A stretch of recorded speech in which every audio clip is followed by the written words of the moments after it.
Hello Penguinauts, I'm the Beardy Penguin and welcome back to Kerbal Space Program Fall of Kerbin. The final battle has arrived. We have the Kerthenian forces cornered in Kerthenia's heart, and all that is left is a single street on which the Kerthenian president's bunker lies, and there are a few measly light tanks and of course 2 tank destroyers defending it. And now it's time to end the Kerthenian menace once and for all. So we're storming the final corner of the city with the single Ninja that survived from last turn, managed to repel Tape's final desperate counterattack, and of course an Adder and 3 Ninjas that we're launching this turn.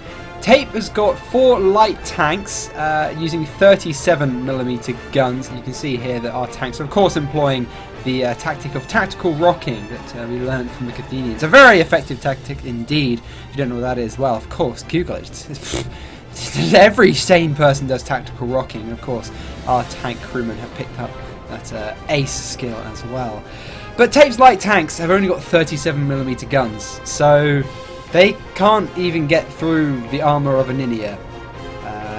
So I don't think they're really going to get particularly far. We keep hearing gunshots as we travel down this street. Clearly one of Tape's green crewmen just prematurely firing off their 37mm. But sure enough, we encounter the source of the noise. It's a small little light tank, and it's gone. More damage is done to our tank column here by the accidental sort of traffic jam and subsequent friendly fire we have from the rear tanks in the column. These little... look at that.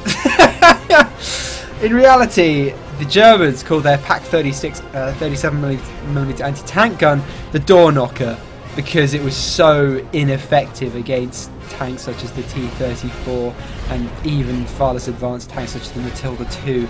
And really, Tape's little light tanks are about as effective as such. They really do absolutely nothing to stop us just rampaging through. They do manage to do a little bit of damage to our Ninja, but nothing particularly significant. And we continue advancing, and now there's only one street left to check, and sure enough, in front of the Kerthenian president's bunker lie 2 of his light tanks and 2 of his very deadly TD3 sirens with their very, very powerful 88mm, and sure enough they get the drop on us, and it's an absolute massacre. No matter how hard we try to do our tactical rocking with our Adder, we take some serious losses. We lose 2 Ninjas almost immediately.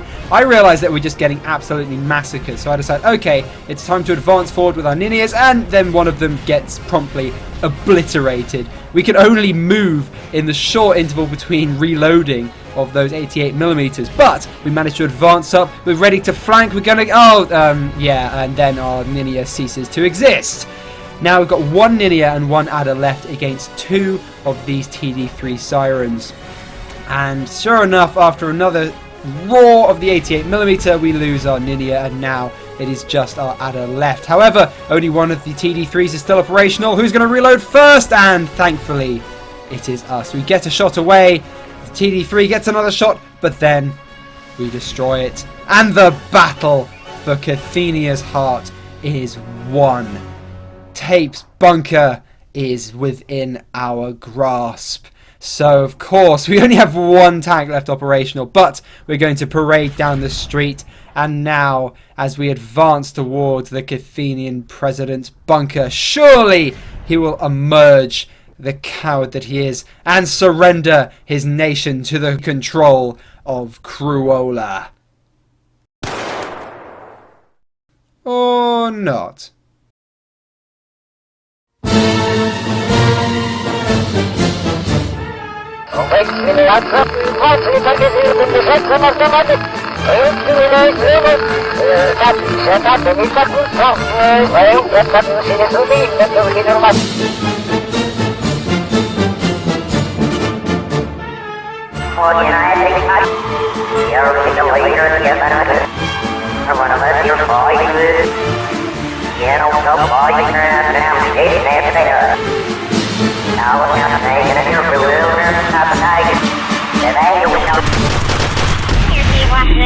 I guess I shouldn't expect any less from the fantastic Haley Kerman.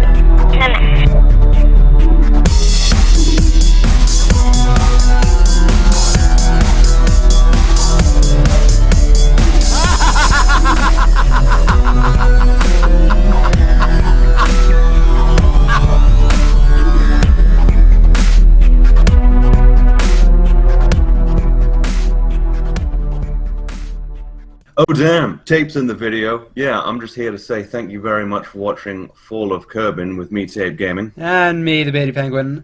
Thank you so much, everyone. It's been over a year now since we started. Some people have been complaining the series has been this is ending too early, but it's gone on. Is this longer than Collaborative Warfare? Think about the same period of time. Actually, yeah, same period of time. So this one's actually ended, not just sort of died. So there is that. Tape, would you like to know how many Kerbals have died throughout our entire series? I would like to know that. 470. Over the course of 77 days, 5 hours and 1 minute. 77 days. Jesus, that's like... That's quite a lot. It's a pretty quick war, considering we went through 3 eras. But, yeah. Anyway, so those of you who I can already see spamming the comments with "no" in all caps, it's not the end of unnecessary warfare in Kerbal Space Program. We have plans for a sequel series in space, kind of reliant on whether or not Beardy Armoury is going to behave. It's a bit dodgy. Fine. Yeah, a bit dodgy in 1.3.1. Always work really well in KSP. Yeah. But so depending on whether that works or not. If not, we might do maybe a space race sequel in real solar system if that isn't working, but it should be fine. But yeah, look forward to that. I think in the meantime we're going to play some Hearts of Iron 4 though, aren't we? Gonna take over the world is totally not the Axis powers or something. Yeah, something like that. Just have a little break between this series and the next one. But it's going to take a while to set it up anyway. So anyway, thank you for watching, everyone. I've been the Beardy Penguin, and I'll see you next time. Cool. There we go. That's done. That's a good enough message. I'll splice that together. Just leave a bunch of the mess in there as well. Yep. Okay.